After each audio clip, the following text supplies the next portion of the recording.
Here we go. Okay. Hi, I'm Rob, and this is Life Rewired coming to you a little differently today. This program will be broadcast live, as you can tell. If you are new here, welcome, and hit the subscribe button if you're watching on YouTube. Helps get the word out. If you'd like to be a guest on the program, send an email to rob@myliferewired.com. And we also have a support group that we started on Facebook. It's called Brain Injury Support, My Life Rewired. So send us a request there, and we'll be glad to have you there. It's a really encouraging group, and I think you will really enjoy it. If you have questions today, we're going to be trying the software out. So make sure you, wherever you're watching, Facebook or YouTube, throw us a comment, and we'll answer those questions towards the end of the program. Today, I am pleased to bring on with me Eric Johnson. Hello, Eric. How you doing, Rob? Nice to meet you, and I'm glad we finally got this going. Yes, we had a morning trying to get it to work on Riverside. And I said, you know what? I've got this program. Let's try it out and see how it goes. You're our very first person. You know what, Rob? I was like, I'll let Rob lead and I'll follow. How's that? Sounds awesome. Okay, so Eric, I understand we spoke a little bit off camera that you had a stroke. So if you could take us back to, it was 2 years ago, and take us back to that time. What was going on in your life? How did that, what happened? Sure. March of 2013, I was in my apartment. I was actually watching basketball. I went to the bathroom.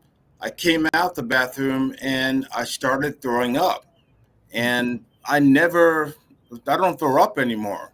So I'm thinking maybe it's food poisoning, which also I've never had, but that's what I thought it might have been.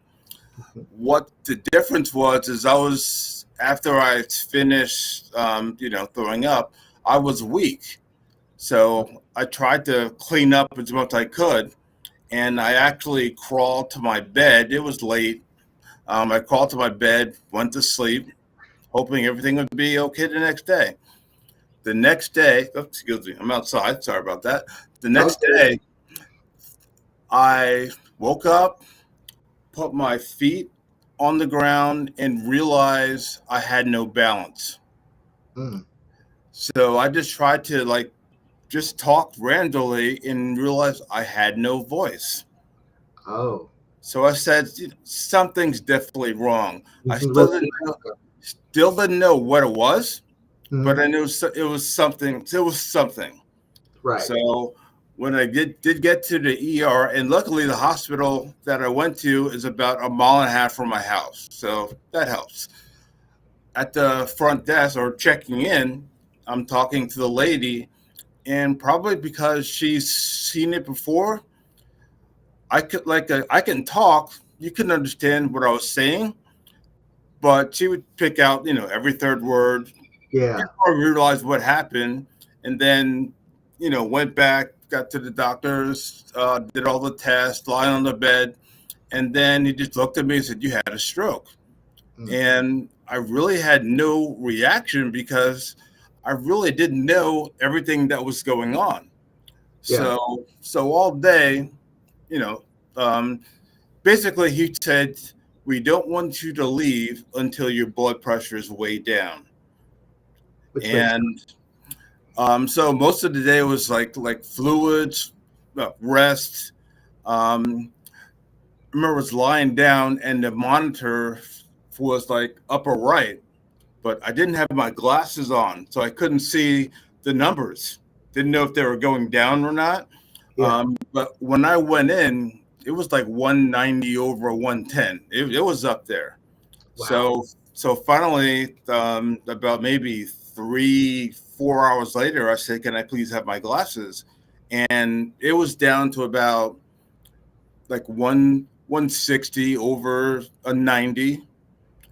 And we did more talking, did more tests, and they said we want to do some more tests. And I'm like, that's fine. But it was about it was 10 o'clock at night. I was there all day long. Wow, you've already spent your spins for the day. And Rob, that's the only time I've been in a hospital. Really? Yes. So I'm not used to that. I'm like, I need my own bed. I want to go home. Yeah, you had a So whole day. yes. So he said, well, we're gonna start this off, first thing in the morning. It's like if you want to, um, if anything goes wrong, you can go home, come back in the morning. And me, being me, that's like that's all you need to say. I'll see you in the morning. So of course, in hindsight, that all shouldn't have happened. I should have stayed overnight. Even right I know there. I know that now, but Yeah, being that everything turned out okay, I can tell it and not be too ashamed about it. right. So did more tests. BP was fine. I started physical therapy and speech therapy the next day, and that was the part of starting my rehab. And as we spoke before, it's an everyday thing. It's baby steps, and you have to put the work in. And you don't know how the results going to be, but you have to put the work in and see what happens. And said 12 years to the day, probably next week, I think, Yeah.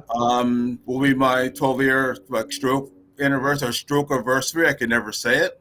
And I'm glad to share my message with you, Rob, and anybody that is watching. I'm very happy to do this. Yeah. Now you were telling me off camera about you were just picking up magazines and just practicing your words and reading out loud. Now, was Yes. it something that they taught you in the rehab, or did you just say, "Hey, I'm going to do this"? Well, what happened with both rehab, my assurance ran out, Oh, and so after about say 3 weeks, both PT and PT ended, wow. and it was a big because I just got laid off the fall previously. Oh, So my insurance was all messed up, and then when that ran out, it wasn't the easiest thing to just get on something. right. So that's what I said. You know what? I'm just gonna.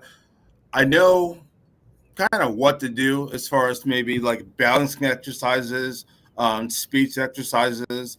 So again, with the magazines that you mentioned, what I was doing in speech therapy was actually like Google Voice into the phone to see what it translated. Uh-huh. And that was like, um, and also nursery rhymes, like tongue twisters. And I remember saying to her, I said, I couldn't do this before the stroke. You want Right. me to do this now? so so when I got home, I'd buy a newspaper, read it out loud, take something in my food cabinet, ingredients, read that out loud, and that was my speech rehab for myself. Wow. And just I learned to regulate my voice. I learned to talk slower so you can hear me. I can enunciate. My diction is okay. And but what I've learned is that it's like a car. Beginning of the day, full tank, I'm good to go. About maybe 3, 4 o'clock, it's not that good.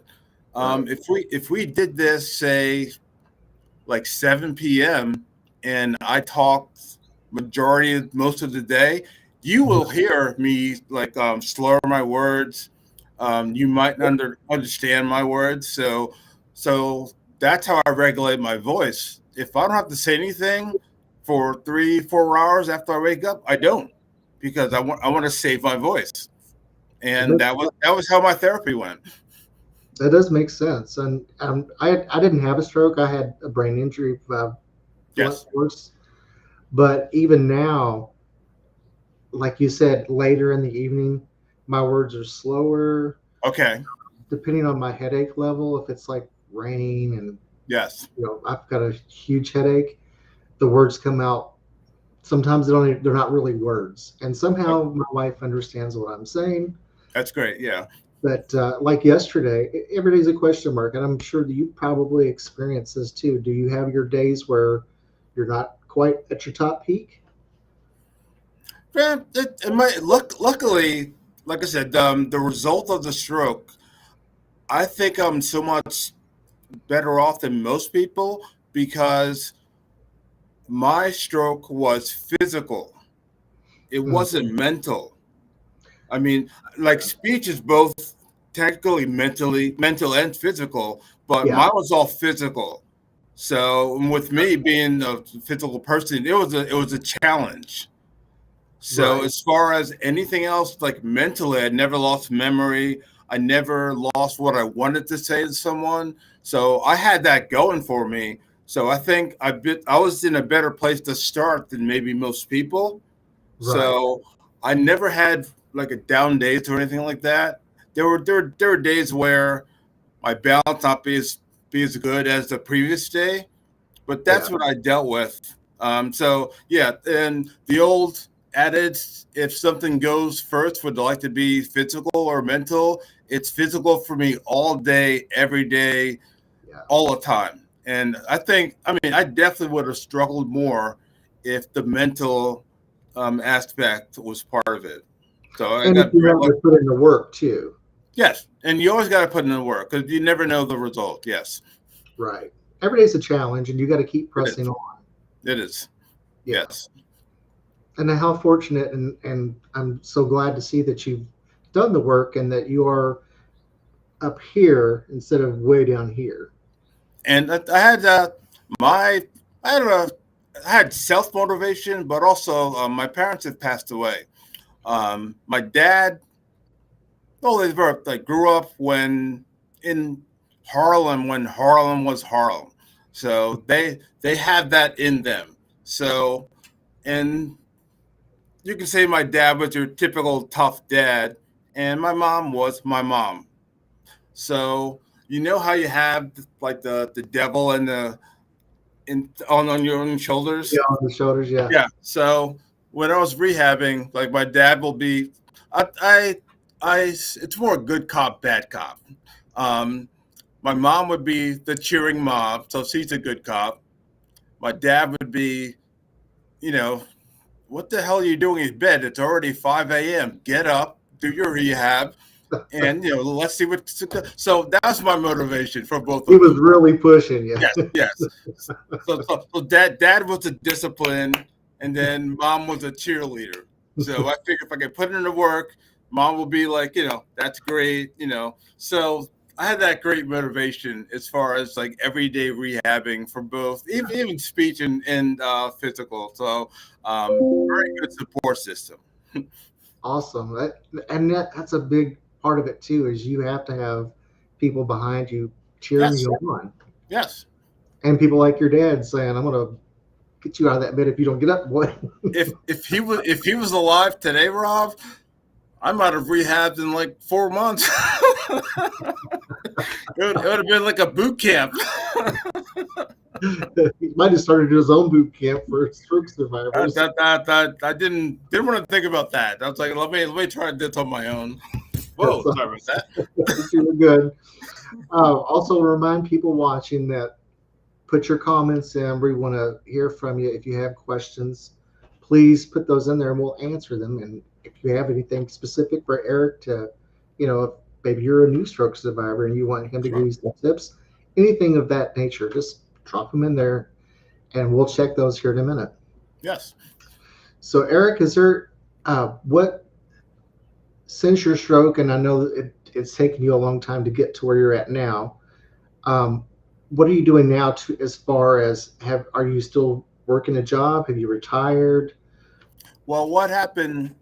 Okay, had the stroke, rehabbed, and then maybe about I'm going to say maybe the fifth year, I was with my cardiologist, and good report. Hmm. And I said, doctor, I'd like to start working again. And he went to me and said, how do you feel?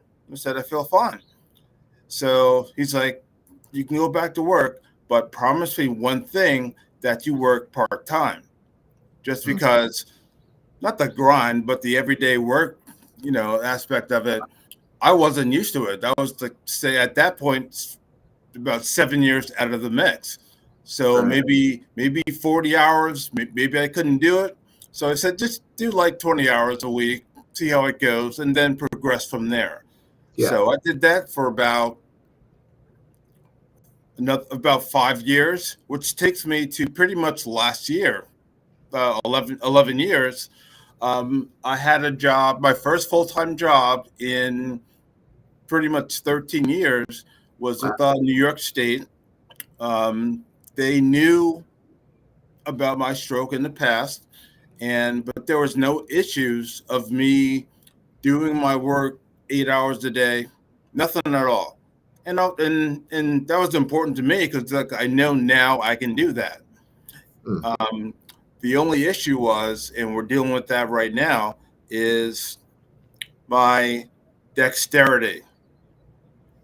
It's okay, but nothing like it was before the stroke. Like before the stroke, I was, 90 words per minute, 5 windows open, 3 monitors, no problem. Now, the first time we went on the computer, as we're doing our logins, I'm logging in, and about 10 seconds later, I'm like, this isn't good. I Mm. I can't do this. It's I was floored and didn't say anything, but I said it has to be addressed because I can't do what they want me to do. Right. Now, that's the physical part, the dexterity part, the speech part. Um, it was a phone job, had quotas to reach. If Oh. and as far as my voice, maybe the first half of the day I'll be okay. The Hmm. second half, as we spoke, probably not. You Right. know, that finish line is going to be very, very weak for me. Yeah. So they knew that also. So at early, we tried to accommodate me for those two things. There's nothing you can do for the dexterity. It's practice and time. And I got a new keyboard, Rob. It was an accounting job, so they actually my supervisor purchased a standalone number keypad because the keypad on the computer I wasn't doing that well with. So Oh. Okay. I tried with my left hand, my unaffected hand, and I am left-handed. So I tried that, and it was horrible. I mean, you asked me to do 1, 2, 3, no. So put it back on my right side. I was better, but it was still horrible. Oh, So it's nothing that they can accommodate to do my job better. I just can't do it. yeah. So that's going to be my thinking for going on for any job, that it has to be less phone work, and if it's possible to do less keyboard work.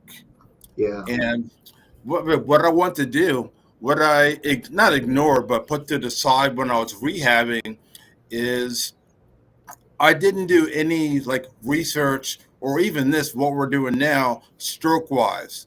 I was all focused about getting my voice back, getting my strength back, being normal, whatever that is. Right. And so now I want to do podcasts.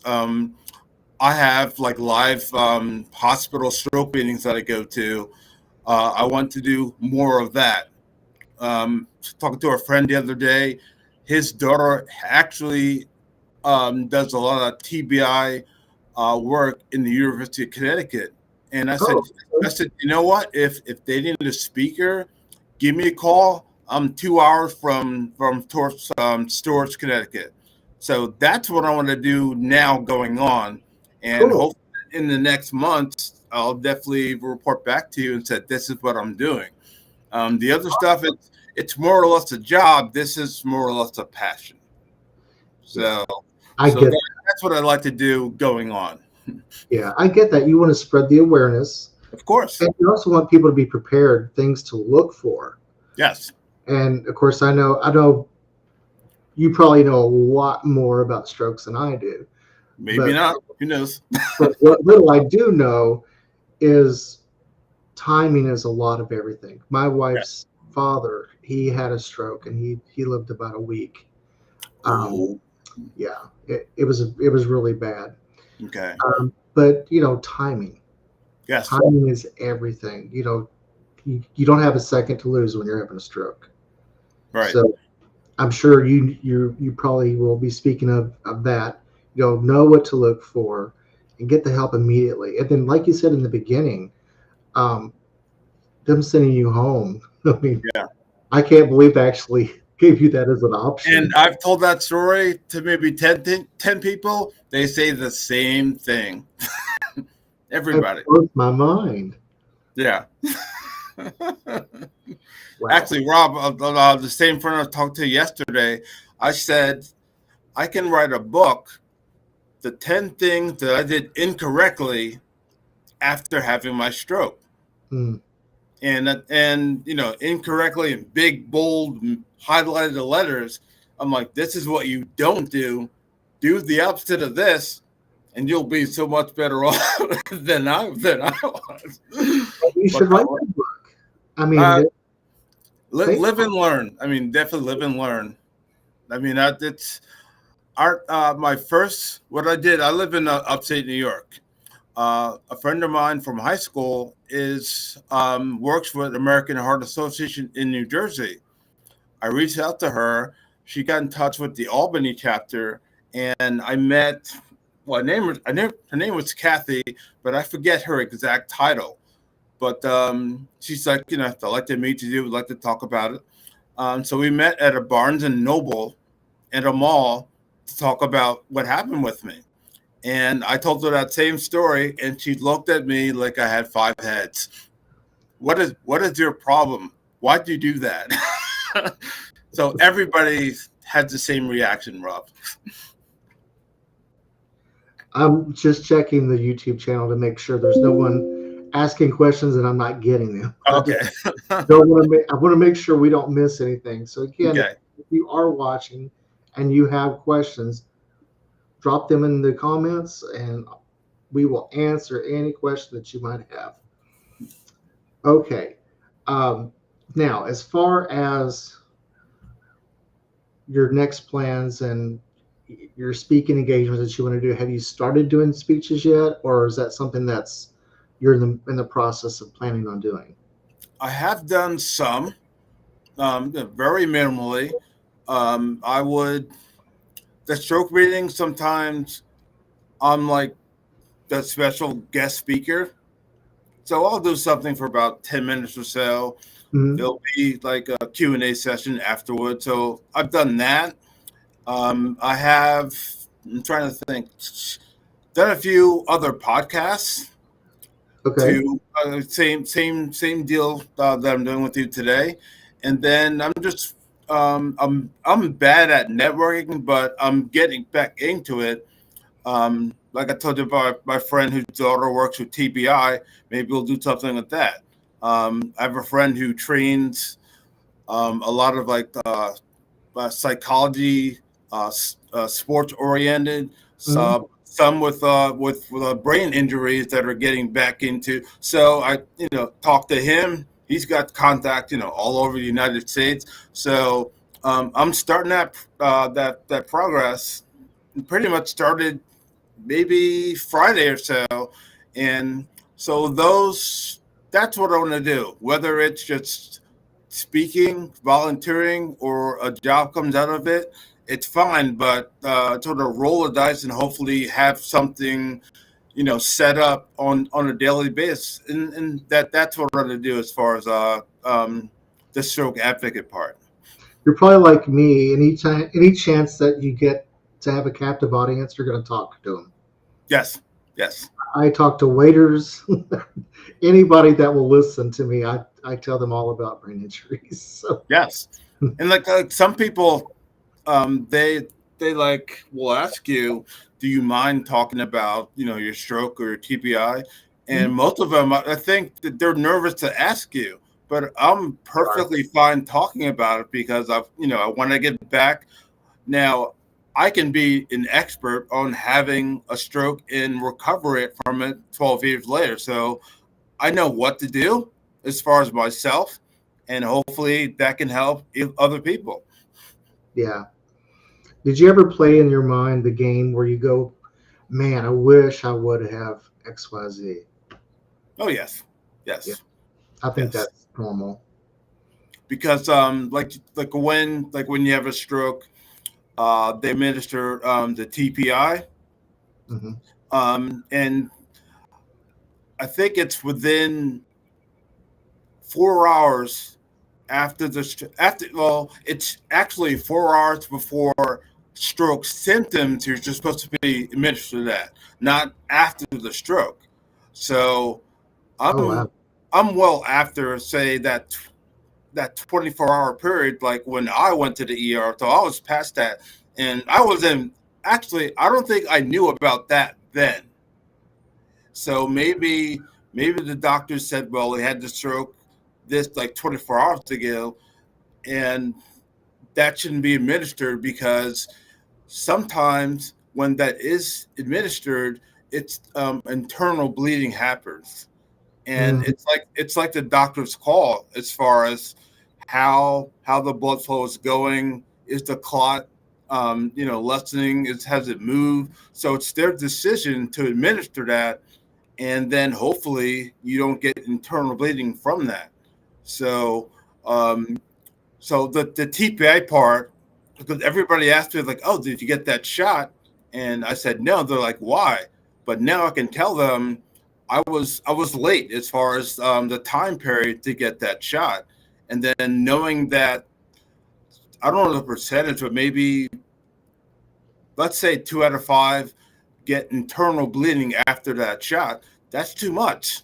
Yeah. I don't want to be in that group at all. I'd rather kind of what happened to me just happen organically and then take it from there.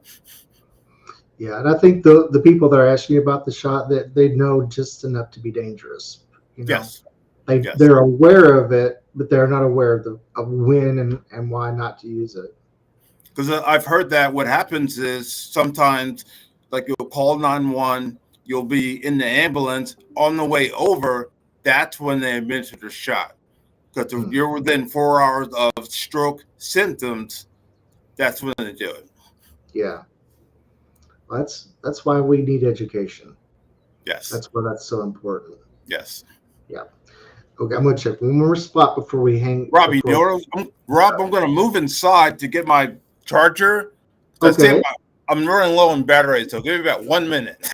you're fine. You take your Okay. time. I'm gonna check this, and you come right back. Okay. I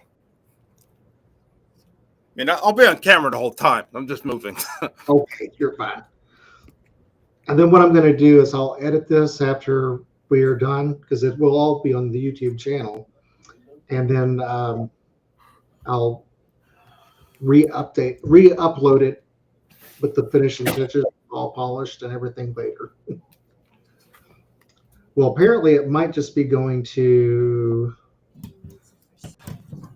It might just be going to the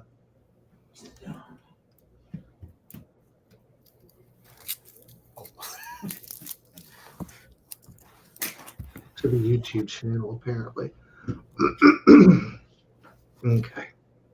Okay, I'm good. I'm good. Just gotta put in my adapter. Okay. No worries. Yeah, we'll get wrapping up here. Yeah, I'm lying on the ground. I'm good. What were we just talking about? I've already forgotten. I was hoping you remember because I forgot as well. Oh, that's a good question. I can ask you about that. Okay. Okay. We are rejoined here again with Eric. Before we wrap up, Eric, I wanted to ask you. I know you do have your cognitive days where things aren't quite up to par. Sure. Do you have issues like with memory? Like for me, I don't remember what I did yesterday. Some days I can remember 3, 4, or even a week behind. But Right. do you lose any pieces of time just at random? Other than I'm getting older and just forgetting naturally. I had no mental issues with my stroke. And like I said, remember I said I'm so much better off than a lot of people because I never had that aspect. Yeah. Um, I never like no short or long term memory loss, Hmm. so that never comes up on a daily basis. Okay. Well, let's see. The last thing that I was wanting to know about is, and I would just wanted you to just take a couple of minutes and encourage people, tell them what to be looking for, in case that they should ever be in the same situation that you were in. Okay. Um, there are certain signs that you might be having a stroke or might be having a what they call a mini stroke, a TIA. And like if you're looking in a mirror and all of a sudden your face droops, that might be a sign. If you are trying to speak and it's coming out gibberish, that might be a sign. If any part of your body starts going numb, that might be a sign. So they're all there. And then sometimes they all come like that. At the same time. And yes. And if you do experience something like that, don't hesitate at all. Just call 911 and then let the process begin. And there are some people who will start out with maybe having a migraine or a headache, something like that. That might be the beginning, perhaps, of a clot, or Mhm. maybe they have some type of internal bleeding, but you don't know what's going on because I didn't. So Yeah. something like that. If it's something abnormal like that, call 911 and let them do their job. Good. Yeah, because it's easy to say, I'm just it's the flu, or it's this, or it's that. Something's going around. Yes, Never be too careful. you're right. You're right. Eric, it's been a pleasure to have you on the program today, and thank you for allowing me to do this live. And once everything is uploaded, I will shoot you the link so you'll know. Well, you're subscribed to the channel, right? Yes. Okay, Yes. well, you'll see it when it pops up. It'll probably be about a month because we've Okay. recorded so many in the last couple of weeks. But Right. yeah, the Right. live will be up there forever and a day, but the polished thing will be up there in about a month. I mean, we'll keep in touch. I've Yeah, told a lot of people that I'm doing this, and I was like, give it a little while, and I'll send you the link, or maybe I'll send them to your page, and then maybe this will be on there. yeah, absolutely, Yeah. absolutely. If they go to the page and hit notify, or I think you have to subscribe first, and then there's a Okay. notify bell. Okay. Anytime I upload, it'll push it right out to them.